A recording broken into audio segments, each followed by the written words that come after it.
बिस्मिल्लाहिर्रहमानिर्रहीम। अस्सलाम वालेकुम डियर स्टूडेंट्स।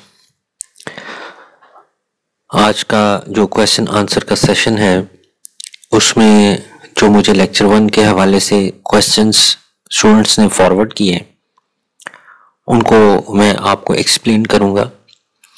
मोस्टली जो स्टूडेंट्स ने क्वेश्चन किया वो जॉन नेपियर या नेपियर बोन्स का जो कार्डबोर्ड मल्टीप्लिकेशन टेबल था उस हवाले से क्वेश्चन था उनका कि इसकी कैलकुलेशन किस तरह से परफॉर्म की जाती है, ये दोबारा से एक्सप्लेन कर दें। तो हम पहले तो थोड़ी सी स्लाइड को जो वो रीड आउट करते हैं और फिर उसके बाद इसकी कैलकुलेशन को वंस अगेन मैं आपको रिपीट करूंगा। जो स्लाइड नंबर 5 थी फर्स्ट लेक्चर में, अगर आप फर्स्ट पॉइंट को देखें तो उसमें जॉन नेपियर जो साइंटिस्ट है उस हवाले से बताया गया है कि ये एक स्कॉटिश साइंटिस्ट था और इन्होंने जो डिवाइस बनाई उसको नेपियर बोन्स का नाम दिया जाता है। इसी डिवाइस को Napier bones cardboard multiplication table का नाम भी दिया जाता है। और इस डिवाइस के अंदर उन्होंने रॉड्स को यूज किया। इन रॉड्स के ऊपर कुछ ब्लॉक्स लगे हुए थे और इन ब्लॉक्स के ऊपर काउंटिंग लिखी हुई थी। ये टोटल जो 11 रॉड्स थे। अगर आप इस पिक्चर को देखें तो इसमें ये देखें 0 to 9 तक रॉड्स आपको नजर आ रहे हैं, यानी 10 रॉड्स ये हैं और 11th रॉड ये वाला है। इसमें काउंटिंग लिखी हुई है 0 to 9 और ये उन्होंने रोज को काउंट किया हुआ है कि ये फर्स्ट रो है, ये सेकंड है, थर्ड है और अप टू 9 रोज हैं, यानी 10 रोज बन जाती हैं हमारे पास जो 9 जो हमारे पास रोज बन जाती हैं और 10 जो हमारे पास ये कॉलम्स बन जाते हैं। उसके बाद वो कहते हैं कि जो लॉगरिथमिक टेबल अर्ली स्टेज पर आपने, अगर आपको याद हो तो मैट्रिकुलेशन लेवल पर आपने एक लॉगरिथम वैल्यू फाइंड आउट करने के लिए एक टेबल यूज किया था मैथमेटिक्स में। तो वो जो लॉगरिथम टेबल था वो भी जॉन नेपियर ने ही प्रोड्यूस किया था। अब हम थोड़ा सा कैलकुलेशन के हवाले से चलते हैं कि कैलकुलेशन किस तरह से परफॉर्म की जाती है। ये पिक्चर जो है थोड़ी सी जूम की गई है और इसमें अगर आप देखें तो यही जो रॉड्स हैं वो यहाँ पर थोड़ा सा सेपरेट करके शो करवाए गए हैं। तो इसमें देखें कि हमारे पास जब कैलकुलेशन परफॉर्म की जाती थी तो किस तरह से कैलकुलेशन परफॉर्म की जाती थी। आप यूं समझ लें कि ये जो हमारे पास 1 to 9 तक नंबर्स हैं वो 1 to 9 तक नंबर्स यहाँ पर लिखे हुए हैं। 0 का नंबर जो है वो हमने लास्ट पे यहाँ पर शो करवाया और ये जो फर्स्ट रॉड था वो यहाँ पर नहीं ऐड किया गया। आप ज्यूम कर लें कि ये 1 है, ये 2 है, ये 3 है, ये 4 है अप टू 9 तक। तो ये सिंपल आपका एक टेबल है। फॉर एग्जांपल जैसे यहाँ पर ये 7 के रॉड को एक्सप्लेन किया गया है कि 7 का रॉड किस तरह से प्रोड्यूस किया जाता था। यहाँ पर वो कहते हैं 7 1s are 7, ये देखें 7 1s are 7 और फिर 7 2s are 14। 14 को डायगोनली जो यहाँ पर लिखा जाता था दो ब्लॉक्स के अंदर, ये 1 और 4। फिर 7 3s are 21, 2 and 1। 7 4s are 24, 28 तो 2 और 8। 7 5s are 35 तो 3 और 5। सो इस तरह सो ऑन ये तमाम रॉड्स की जो कैलकुलेशन थी वो इस तरह से प्रोड्यूस कर दी गई। ये 1 की कैलकुलेशन का जो रॉड है, ये 2 की कैलकुलेशन का रॉड है, ये 3 की कैलकुलेशन का रॉड है, ये 4 है, ये 5 है, 6 7 8 और 9। आपको पता है हमारे पास 0 to 9 तक नंबर्स होते हैं जिनको हमने कैलकुलेट करना होता है। तो ये इस तरह से उसने रॉड बनाए। अब हम एक रियल टाइम कैलकुलेशन की तरफ आ जाते हैं कि ये एक एग्जांपल मैंने स्लाइड्स में ऐड की हुई थी। रॉड बेसिकली हमारे पास वही है 0 to 9, ठीक है। अब यहां पर यूं होता है कि जो हमारे पास ये वैल्यूज हैं इन वैल्यूज में हमें टू वैल्यूज हैं और आपको अगर आपने सिंपल कैलकुलेशन की है, मल्टीप्लिकेशन जो परफॉर्म की है, तो इसमें देखें कि जो फर्स्ट वैल्यू है वो सेकंड वैल्यू के फर्स्ट नंबर से मल्टीप्लाई होगी, फिर ये सेकंड नंबर पे से जो मल्टीप्लाई होगी, फिर थर्ड से होगी, फिर फोर्थ से होगी, फिर 5 से होगी। तो बेसिकली हमें यहाँ पर जो रॉड चाहिए वो 9 का चाहिए, फिर 9 का चाहिए, फिर 3 का चाहिए, फिर 5 का चाहिए, फिर 8, फिर 7, फिर 6 और 4। तो ये हमें रॉड्स चाहिए कैलकुलेशन के लिए। बकिया जो यहाँ पर रॉड्स आपको नजर आ रहे हैं वो हमें नहीं चाहिए, इसलिए इस डायग्राम में सिर्फ वो रॉड्स आपको डिस्प्ले किए गए हैं जो कि हमें चाहिए थे। बेसिकली ये अगर आप देखें तो ये 9 का रॉड है, ये वही है जो ये यहाँ पर आपको नजर आ रहा है। अगेन 9 है तो फिर अगेन हमें 9 का रॉड ही चाहिए। फिर 3 है तो फिर ये देखें ये जो 3 का रॉड है वो ये यहाँ पर आपको नजर आ रहा है। फिर उसके बाद 5 चाहिए तो ये 5 का रॉड आपको इस पिक्चर में नजर आ रहा है। फिर अगेन हमें 8 चाहिए तो ये जो 8 का रॉड था वो ये यहाँ पर हमें नजर आ रहा है। फिर 7 तो 7 का रॉड यहाँ पर डिस्प्ले कर दिया गया है, फिर 6 है और फिर 4 है। तो ये सिर्फ डायग्राम में आपको उन रॉड्स की पिक्चर नजर आ रही है जो कि हमें कैलकुलेशन के लिए चाहिए, बाकी रॉड्स इस पिक्चर के अंदर डिस्प्ले नहीं किए गए, ताकि आपको कैलकुलेशन के सही तरह से पता चल जाए कि कैलकुलेशन एक्चुअली किस तरह से परफॉर्म करनी है। अब इसमें देखें जो हमारे पास की वैल्यू है यहाँ पर फर्स्ट डिजिट जो वो 1 है, तो ये वैल्यू 1 से मल्टीप्लाई होनी है।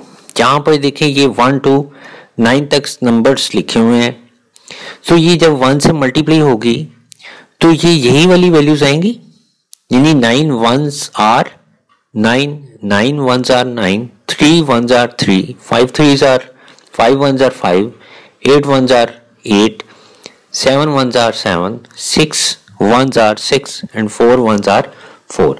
तो ये यहाँ पर एज इट इज ये वैल्यूज जो यहाँ पर ऐड करती जाएंगी,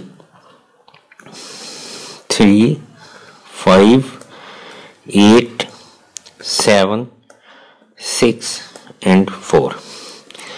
तो ये फर्स्ट कैलकुलेशन जो यहाँ पर आ जाती है इस तरह से।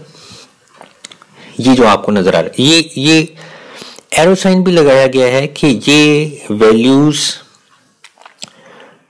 1 से मल्टीप्लाई होके ये यहाँ पर लिख दी गई। अब ये नेक्स्ट अगर वैल्यू है तो वो अगर आप देखें तो ये हमारे पास 3 डिजिट है, यानी इस वैल्यू ने 3 से मल्टीप्लाई होना है, तो इस वैल्यू ने 3 से मल्टीप्लाई होना है। तो ये 3 के सामने जो कैलकुलेशन की गई है वो ये यहाँ पर किस तरह से ऐड होगी वो मैं आपको बताने लगा हूं। अब अगर आप देखें तो 9 3s आर 27 होता है, ये देखें 9 3s आर 27, यही रॉड यहाँ पर ये 9 का लगा हुआ है। तो 9 3s आर 27, तो 27 में आपने क्या करना है कि ये जो डाउन साइड पे नंबर है इसको आपने यहाँ पर लिखना है। अब 2 जो है ये इस 2 को कैरी करना है हमने नेक्स्ट वैल्यू के साथ। देखें अब नेक्स्ट भी हमारे पास 9 है, ये 9 3s आर 27, तो 2 जो है वो क्या है अलग बॉक्स में और 7 अलग बॉक्स में। हमने एक डिजिट जो बॉटम लाइन पर है उसको हमने यहाँ पर ऐड किया। अब ये जो 2 है ये नेक्स्ट वैल्यू के साथ ऐड होगा। देखिए 9 3s आर 27 होता है। अब इस नेक्स्ट वाले जो रॉड पे आ जाए तो 9 3s आर 27, ये देखें कि ये 7 और ये 2 ये दोनों सेम जो डायरेक्शन में आ रहे हैं। बेसिकली ये 2 पहले 9 का है जो कि कैरी हुआ था, तो ये 2 और ये 7 क्या हो जाएंगे ऐड हो जाएंगे, और ऐड होने के बाद यहां पर क्या आ जाएगा 9 आ जाएगा। उसके बाद नेक्स्ट जो हमारे पास वैल्यू है वो है 3 मल्टीप्लाई बाई 3। यहां पर देखें ये 3 मल्टीप्लाइड बाई 3, 3 3s आर 9, तो ये 9 और ये 27, वो जो 2 पिछली वैल्यू का यहाँ पर ये रहता है, ये 9 और 2 कितना हो गया 11। तो यहाँ पर क्या आ जाएगा 1 आ जाएगा। 1 अगेन जो वो कैरी करेंगे हम नेक्स्ट वैल्यू जब इससे मल्टीप्लाई होगी, यानी 5 3s आर 15 होता है, ये है 5 और ये है 3, तो ये 5 3s आर 15 है। इस 5 के अंदर ये 1 ऐड किया जाएगा तो यहाँ पर क्या हो जाएगा 6, और इसका जो 1 था ये फिर आगे अगेन नेक्स्ट वैल्यू के लिए कैरी कर दिया जाएगा। अब नेक्स्ट वैल्यू जो है हमारे पास 8 है, 8 3s आर 24 होता है, ये देखें 8 3s आर 24, ये 4 और ये 1 क्या हो जाएगा ऐड हो जाएगा और यहाँ पर क्या आ जाएगा 5 हो जाएगा, और फिर अगेन ये जो 2 है ये नेक्स्ट वैल्यू के साथ कैरी किया जाएगा। यहाँ पर आप 2 लिख लें ताकि आपको याद रहे कि 2 जो है वो आपने कैरी करना है। उसके बाद 7 आ जाता है, 7 3s आर 21 होता है, ये देखें ये 7 है, ये 3 है, 7 3s आर 21, तो ये 1 और ये जो आपने 2 रखा हुआ था कैरी करने के लिए दोनों ऐड होंगे और यहाँ पर क्या हो गया 3 हो गया। और अब यहाँ पर ये देखिए ये जो 21 था 7 3s आर 21, तो ये जो 2 है ये हमारे पास कैरी होगा और ये फर्दर आप जो नेक्स्ट हमारी वैल्यू आएगी उसके अंदर ऐड हो जाएगा। उसके बाद हमें वैल्यू चाहिए 6 ने 3 से मल्टीप्लाई होना है, 6 3s आर 18 होता है, तो ये 88 और ये जो 2 है ये दोनों क्या हो जाएंगे ऐड हो जाएंगे, ये 10 बन जाता है और 1 जो वो कैरी होगा और फिर उसके बाद यहाँ पर जो 0 आ जाएगा। ये यहाँ पर ये जो पॉइंट है ये जरा थोड़ा सा ट्रिकी है कि 8 और 2 जब हमने ऐड किए हैं तो ये 10 बन गया, 10 में हमने 0 लिखा और 1 कैरी किया। अभी ये जो 1 है ये भी अभी कैरी है, इसको भी हमने यहाँ पर जमा करना है। बेसिकली यहाँ पर 1 नहीं बल्कि अब हमारे पास 2 जो है वो कैरी है जो कि हमने नेक्स्ट रिजल्ट के अंदर जमा करने हैं। तो अब जब नेक्स्ट कैलकुलेशन होगी कि 4 ने 3 से मल्टीप्लाई होना है तो 4 3s आर 12, तो ये 2 और 1 ऐड होंगे और 3 हो जाएगा, 2 और 1 जो ऐड होगा 3 हो जाएगा और ये वाला जो 1 रहता है ये फिर ऐड होने के बाद यहाँ पर जवाब 4 आएगा और उसके बाद ये वाला जो कैरी है ये खत्म हो जाएगा। अब हमारे पास e की वैल्यू रहती है और वो है ये वाला 1, तो इस 1 को जो है हम अगेन जो है यहाँ पर ऐड कर देते हैं। तो इस तरह से इसकी जो नेक्स्ट लाइन है अब वो 3 की लाइन है, ये 9 फर्स्ट टाइम मल्टीप्लाई होके ये वैल्यू आ गई, फिर 9 ये वाली जो वैल्यू है फिर ये 3 से मल्टीप्लाई होके ये वाली वैल्यू आ गई। अब यही वाली जो वैल्यू है जिसे 4 से मल्टीप्लाई होना है तो उसको हमने यहाँ पर लिखना है, जो कि ये यहाँ पर इस डायग्राम में यहाँ पर बताया गया है कि इसको हमने 4 से मल्टीप्लाई किया और ये यहाँ पर ऐड कर दिया। इसी तरह से फिर अगेन 6 के साथ मल्टीप्लाई होना है तो ये यहाँ पर ये 6 के साथ मल्टीप्लाई करके तो ये यहाँ पर जो लिखा गया है और लास्ट पे जो 9 है इसी वैल्यू को 9 के साथ मल्टीप्लाई करके तो ये यहाँ पर लिख दिया गया है और फिर इन तमाम नंबर्स को जो वो सम कर दिया गया। तो इस तरह से ये जो John Napier cardboard multiplication table था इसकी मदद से सिंपल जो मल्टीप्लिकेशन थी जो कैलकुलेशन थी उसको परफॉर्म किया जाता था।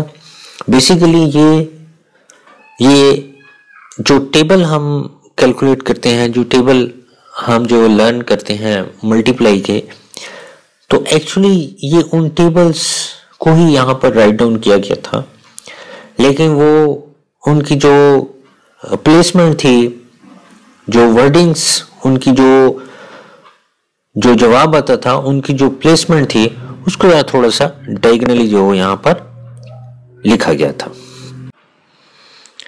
तो डियर स्टूडेंट्स, ये आंसर क्वेश्चन का सेशन था। मैं उन स्टूडेंट्स को अप्रिशिएट करता हूँ जिन्होंने ये क्वेश्चन रेज किया। मैंने आपको पहले भी बताया था कि सेमेस्टर सिस्टम में अगर आप डीपली अपने लेक्चर को नहीं सुनेंगे और मेरे साथ अपने क्वेश्चंस को शेयर नहीं करेंगे तो आपका सरवाइव करना मुश्किल है। आप उतने अच्छे नंबर हासिल नहीं कर सकेंगे जब तक आपके कॉन्सेप्ट्स क्लियर नहीं होंगे। तो जो क्वेश्चन था वो मैंने आपके साथ वंस अगेन जो शेयर किया है, उसका आंसर भी शेयर किया है। आई होप कि आपको ये क्वेश्चन समझने में आप मुश्किल पेश नहीं आएगी। और भी लेक्चर 1 में अगर किसी का कोई क्वेश्चन है तो वो मेरे साथ शेयर कर सकते हैं। अब आपका जो क्वेश्चन आंसर का सेशन है वो अपने इख्तिताम को पहुंचता है। अपना ख्याल रखिएगा। अल्लाह हाफिज़।